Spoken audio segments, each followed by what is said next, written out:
All right, what's up, guys? Welcome back to the channel, Too Easy Sports Betting. I'm Trice Too Easy, guys. If you're new here, hit the subscribe button. If you've been here, give me a thumbs up, leave a comment. It helps me on my channel a lot.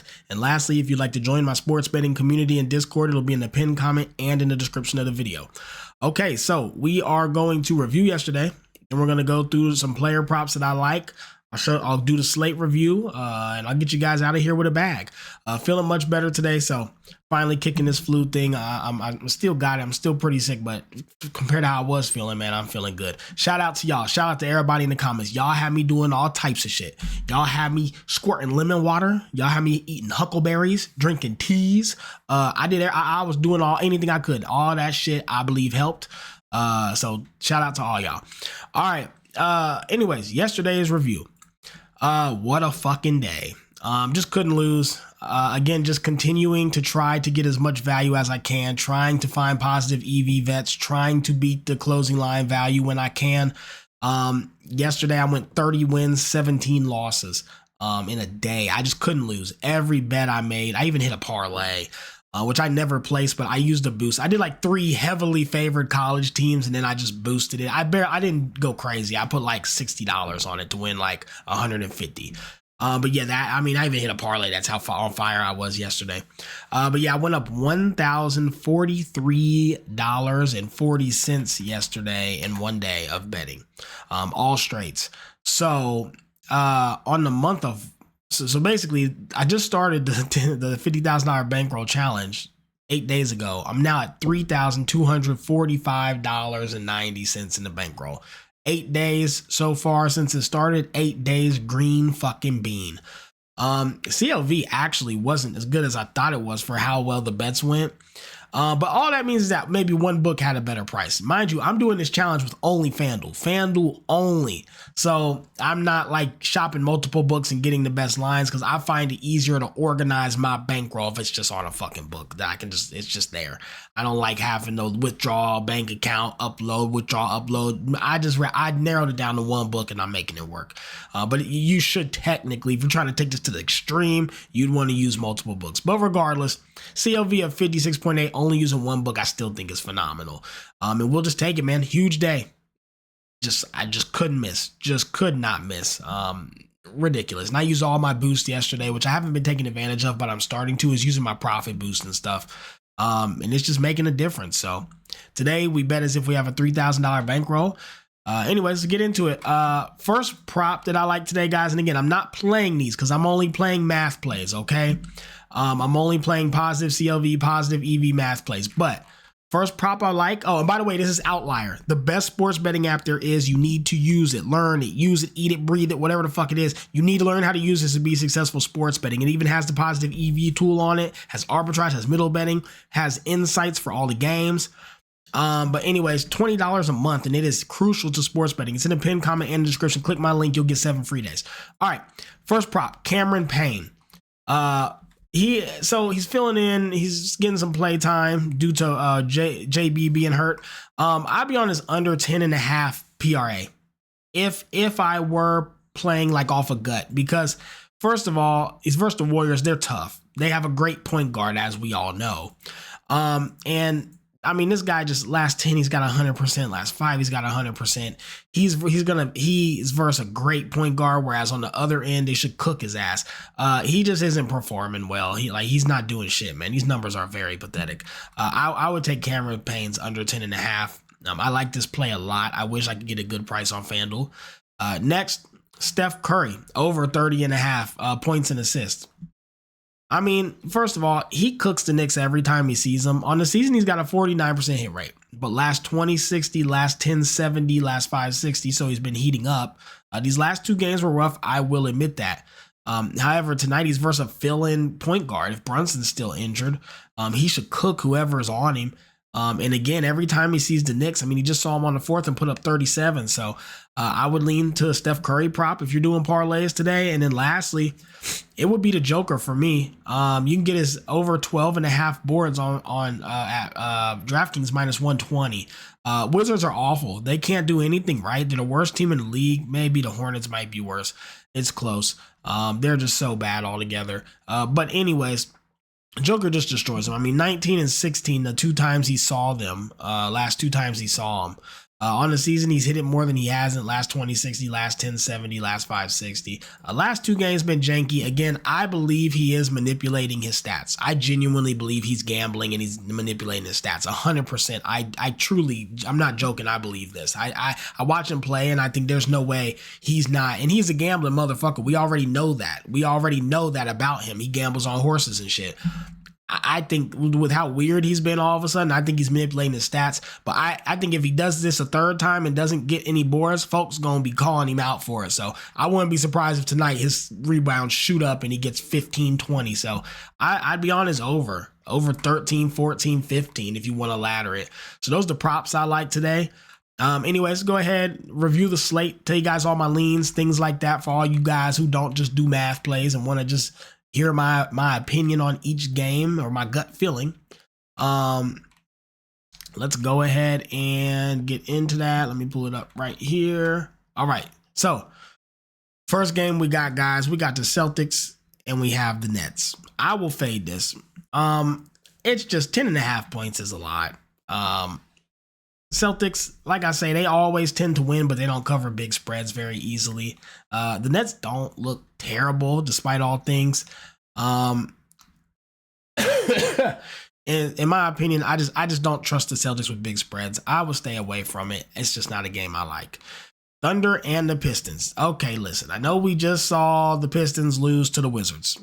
That said, they've been playing some of the best ball we've seen in the league. They've been beating everybody. They've been covering every spread.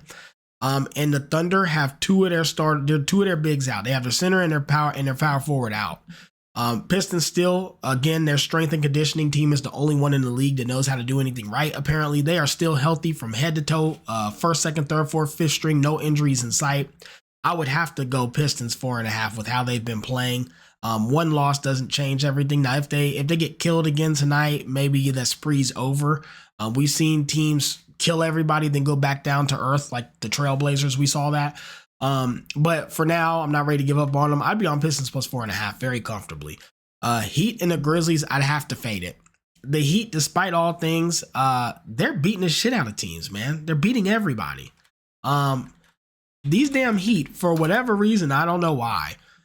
Because let me check something. The Heat, first of all, they have no injuries on their starting lineup, which is good. And Bam Adebayo's been playing out of his mind. The only injury they have is Alec Burks, who's on the bench.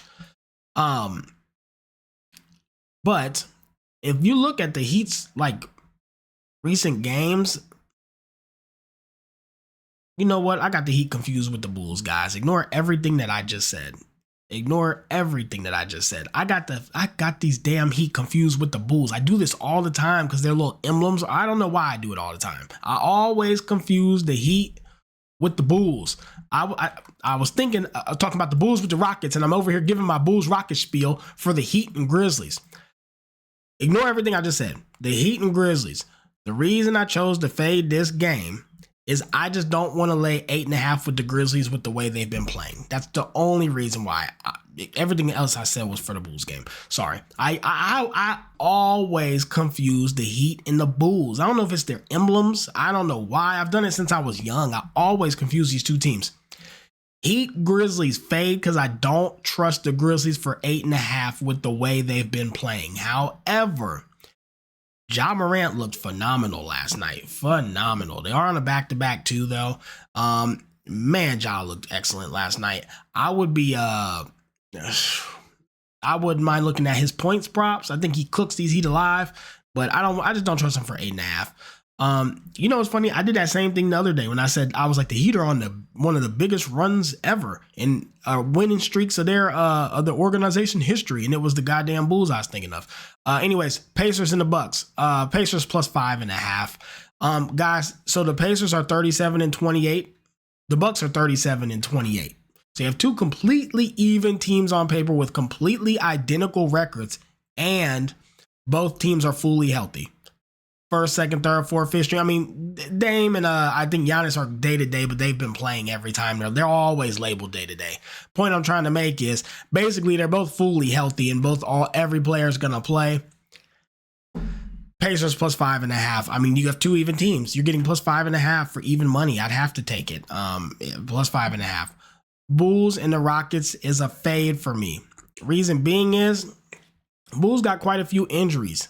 That said, the Bulls still been beating the shit out of basically every team while having all these injuries. Hold on, Miles Bridges under 4.5 assists needs to be locked immediately. Hold on, guys. A hot EV bet just came in. Miles Bridges under 4.5 assists. I have to lock it right now before the line moves. Give me 1 second. Sorry, y'all. Let me lock this shit in. That's what I do all day to get these damn lines. I wait now. I block them immediately. Miles Bridges under 4.5. What's my edge on that? 7%. This is a max. Whew, I don't know if I trust that. I'm gonna do 180 on it. I'll do a 6%er.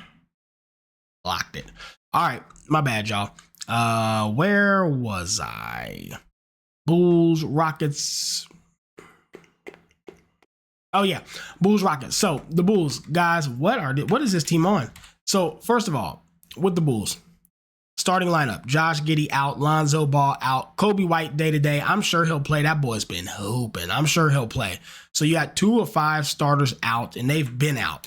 And then Kobe's been like day to day ish. I guess he's not fully healthy, right? And so I've been fading them. Like, man, they're injured, guys. They beat the Nets. They beat the Pacers. They beat the Heat. They beat the Magic. They lost to the Cavs, which is not surprising. They beat the Raptors. They beat the 76ers. They just keep beating everybody. That said, the Rockets are very good. They're healthy. And a lot of these books have Alperen, their center, going nuts tonight versus the Bulls, and I kind of agree with them. I'm not going to fade a team who's as hot as the Bulls are right now, but I'm not going to back them in this situation, so I will fade it.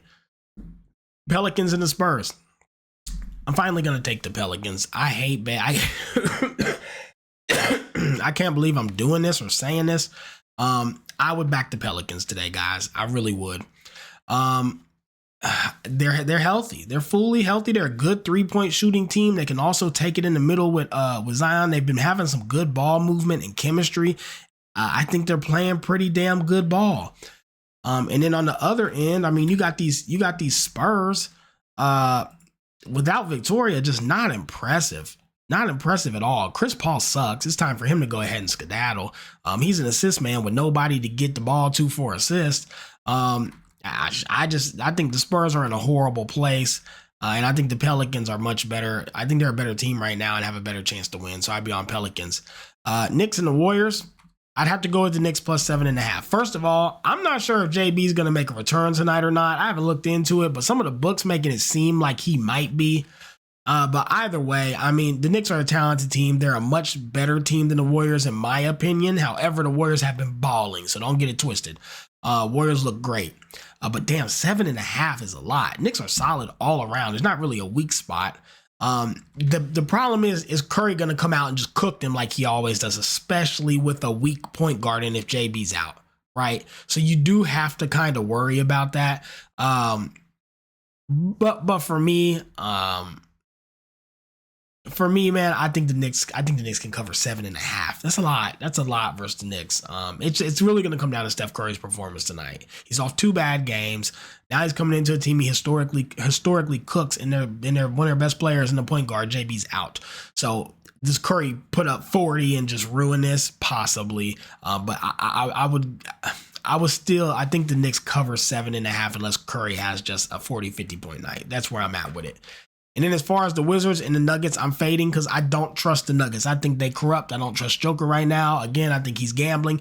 And the Wizards low-key been upsetting some teams lately. So I will stay away from it.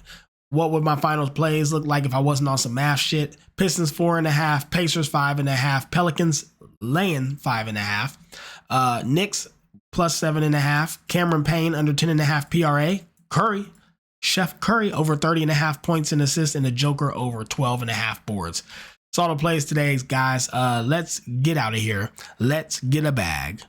And as always, let's crack these folks.